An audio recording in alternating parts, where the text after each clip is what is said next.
Plus de culture pour l'été sur TV5 Monde dans le 64 minutes avec Dominique Chimbakala. Et pour commencer, direction le musée Guimet des Arts Asiatiques à Paris avec cette exposition intitulée L'envol du dragon.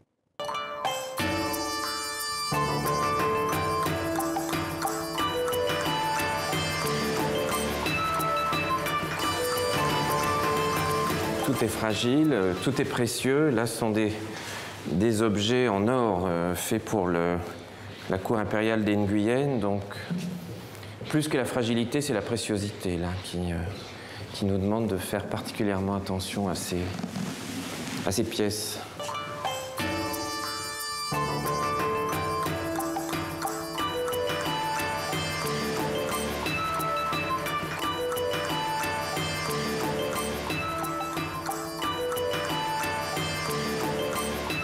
Bonjour Dominique. Bonjour Estelle. L'envol du dragon, alors c'est très poétique, l'exposition l'est tout autant comme l'art vietnamien. Oui, c'est une exposition qui a débuté mardi au musée Guimet des Arts Asiatiques à Paris.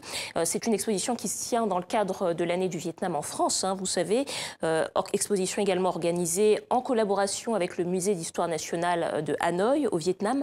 Alors vous avez vu Estelle, les collections présentées sont absolument somptueuses. Plus de 220 pièces, des témoignages de l'histoire du Vietnam entre le 5e siècle avant Jésus-Christ et 1945, avec tout un point commun, c'est le dragon. Le dragon, pourquoi? Parce que c'est un animal totémique du Vietnam et c'est ce qui nous a servi de fil rouge pour découvrir la culture et l'histoire de ce pays. Regardez. Alors, le dragon, il a une place essentielle au Vietnam parce que c'est l'animal qui maîtrise l'eau. C'est lui qu'on trouve dans les océans, dans les rivières, les fleuves, mais les lacs aussi, les étangs, et puis même les nuages qui sont gorgés d'eau. Donc dans un pays aussi humide que le Vietnam, c'est un animal symbolique qui a toute sa place. Ce dragon est là aussi pour rappeler que le roi sur terre a un peu le même rôle que lui dans les cieux. C'est-à-dire que le roi sur terre, c'est celui qui va endiguer les fleuves, procéder à l'irrigation, donc faire creuser et drainer et curer les canaux qui permettent de pratiquer la riziculture intensive. Donc quelque part, le roi, c'est un petit peu le dragon sur terre. Nous avons pensé que ces œuvres autour des dragons, on devait les raconter dans un contexte historique. On a trouvé au large de Da Nang, c'est au centre du Vietnam, pas très loin d'une île qui s'appelle Cù Lao Cham, une jonque qui avait coulé quelque part entre la fin du XVe et le début du XVIe siècle. Et dans cette jonque, on va retrouver pas moins de 150 000 pièces de porcelaine vietnamienne. C'est le plat le plus beau qui ait été retrouvé.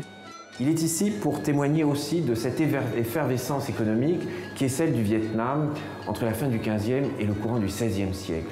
Parce qu'il y a le développement d'une classe marchande tout à fait extraordinaire qui va développer un commerce qu'on peut déjà qualifier d'international en fait.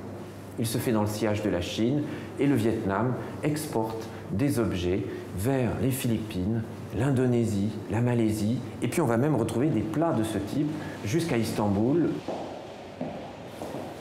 Alors ça, c'est une œuvre qui pour moi est très émouvante, elle clôt le parcours de l'exposition, c'est une robe dragon, c'est-à-dire c'est le costume impérial le plus important. Ce costume marque aussi un moment de transition puisqu'en fait il est porté par le dernier empereur Bảo Đại qui, pendant toute sa vie, a cherché à d'abord recouvrer l'indépendance, puisque le Vietnam, quand il régnait, n'était pas indépendant, il était englobé dans ce que l'on appelait à l'époque l'Indochine française, donc c'était purement et simplement une colonie française.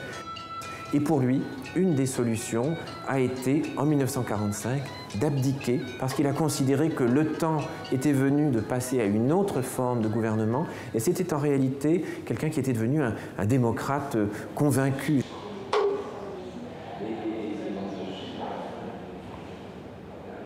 Oui, donc un destin tragique, vous le soulignez, mais une tenue très belle, pas toujours facile à porter, mais voilà. C'est jusqu'à quand, Dominique? C'est jusqu'au 15 septembre, musée Guimet à Paris. Alors à présent, on part pour Vendôme, commune française du Loir-et-Cher, où ont débuté les promenades photographiques. Oui, c'est la 10e édition de ces promenades photographiques de Vendôme. Il y a plus de 900 photos exposées un peu partout dans la ville, dans une abbaye ou dans la rue, tout simplement.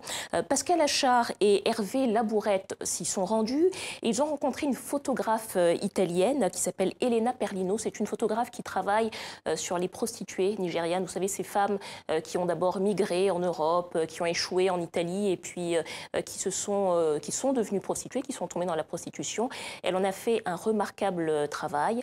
Elle en sort d'ailleurs un livre à la rentrée. Pour l'instant, je vous propose de découvrir ce reportage. Elena Perlino découvre une partie de son reportage. 7 ans d'enquête en Italie, un long périple aux côtés de femmes nigérianes échouées sur les trottoirs de son pays. Tout a commencé en 2006. En pleine campagne, on pouvait voir 3 jeunes filles nigériennes, africaines, négligées dans la neige ou dans la culotte, très sexy. Et là, je me suis demandé qu'est-ce qui s'est passé. Et pour comprendre ça, je suis descendue sur la rue avec mon appareil photo. La photographe tisse des liens et les suit entre Turin, Gênes, Rome, Naples et Palerme. Des femmes marchandises pour la mafia nigériane maîtresse de ce trafic. D'où le nom de ce reportage, Pipeline. Pipeline, le mot, c'est le même qu'il utilise pour le pétrole. C'est-à-dire, la Nigeria, c'est bien connu pour le pétrole. Mais quand on parle de la traite de femmes qui partent pour l'Europe, il utilise le même mot. Donc, parce que quand le pétrole, les femmes nigériennes, ils donnent beaucoup d'argent. Des jeunes filles de 19-20 ans, Elena Perlino a voulu leur rendre leur humanité, témoigner de leur quotidien, refuge dans les églises, maisons de protection, centres de santé, à l'abri temporaire du sordide, de la détresse. Chaque femme qui arrive, il doit payer une dette qui peut arriver à 80 000 €. Il y a beaucoup de violence parce qu'il y a des femmes qui décident de quitter. Et ça, ce n'est pas vraiment un choix possible. Donc il y a des femmes qui sont blessées, des femmes qui sont tuées. Et pendant les dernières 15 années en Italie, ils ont tué 500 femmes qui avaient décidé de quitter l'organisation, le réseau de prostitution. Un réseau contrôlé ici par une maman qui surveille ses filles dès leur arrivée. Un esclavage dont sont victimes 80% de ces migrantes. Peu sortent du trottoir. Les rituels vaudous les maintiennent aussi dans la crainte. Le parcours d'Elena Perlino n'est pas près de s'arrêter. Un livre, mais aussi un voyage. La photographe veut remonter la filière jusqu'à la source, au Nigeria. On reste en France avec un festival emblématique, les Francopholies de La Rochelle. L'ouverture, c'était hier soir. Oui, hier soir, et c'était la 30e édition du célèbre festival de musique francophone. La soirée a démarré, vous allez le voir, avec un hommage à Jean-Louis Foulquier. Vous savez, c'est le fondateur des Francopholies qui est décédé l'année dernière. Donc il y avait du beau monde, Michel Jonas, Yannick Noah, Laurent Voulzy, Nolwenn, Benabar qu'on voit à l'écran et puis beaucoup d'autres. Mais ne vous inquiétez pas, il y aura aussi des nouveaux talents puisque c'est la marque de fabrique des Francopholies. Les Francopholies de La Rochelle, ce sera jusqu'au 14 juillet, c'est-à-dire lundi. Lundi, il faut en profiter. Merci Dominique.